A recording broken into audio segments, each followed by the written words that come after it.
Assalamualaikum warahmatullahi wabarakatuh. Perkenalkan, nama saya Kamelia Zahri dari kelas 11 OTKP 2. Di sini saya akan menjelaskan materi mengenai masalah ketenagakerjaan di Indonesia dan penanggulangannya dari hasil yang telah saya rangkum.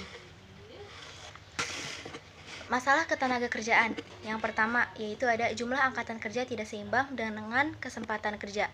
Maksud dari ini adalah pertumbuhan penduduk yang begitu pesat tidak seimbang dengan hasil lapangan pekerjaan.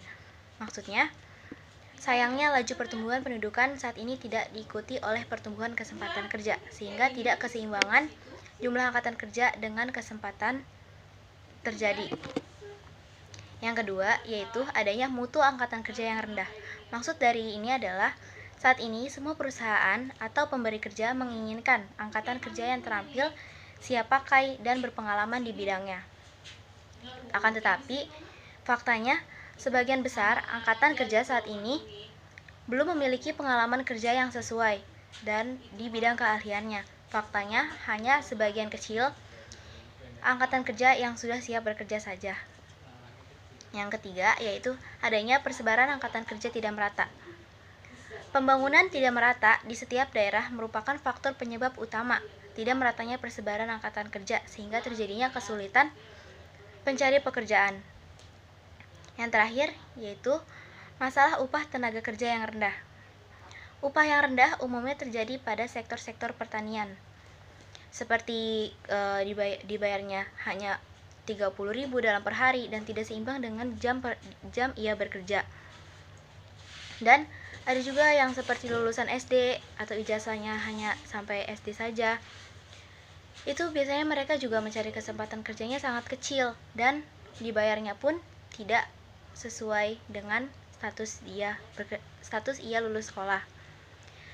Dan yang kemudian ada cara penanggulangan masalah ketenaga kerjaan di Indonesia. Yang pertama yaitu membuat undang-undang baru di bidang ketenaga kerjaan. Undang-undang tenaga kerja yang berlaku saat ini adalah Undang-Undang Nomor 13 Tahun 2003 yang berisikan secara substansi mungkin layak untuk dipertahankan. Namun, melihat kondisi kemajuan ekonomi saat ini, mungkin undang-undang ini perlu disesuaikan dengan kondisi terkini. Yang kedua, yaitu adanya perbaikan dalam pendidikan. Pendidikan yang baik akan mampu menghasilkan tenaga kerja yang mutu lebih baik. Dan yang ketiga, adanya perluasan lapangan kerja. Ada hal yang terjadi yang prioritas utama harus diutamakan, yaitu pemerintah, karena setiap tahunnya jumlah calon tenaga kerja terus meningkat. Dan yang terakhir, adanya informasi ketenaga kerjaan. Pusat-pusat informasi ketenaga kerjaan, langkah lebih baiknya harus disebarkan lebih baik dan secara luas agar calon tenaga kerja tidak kesulitan dalam mencari pekerjaan yang sesuai dengan kasta dan kelulusannya. Sekian hasil dari saya, kurang lebihnya mohon maaf. Wassalamualaikum warahmatullahi wabarakatuh.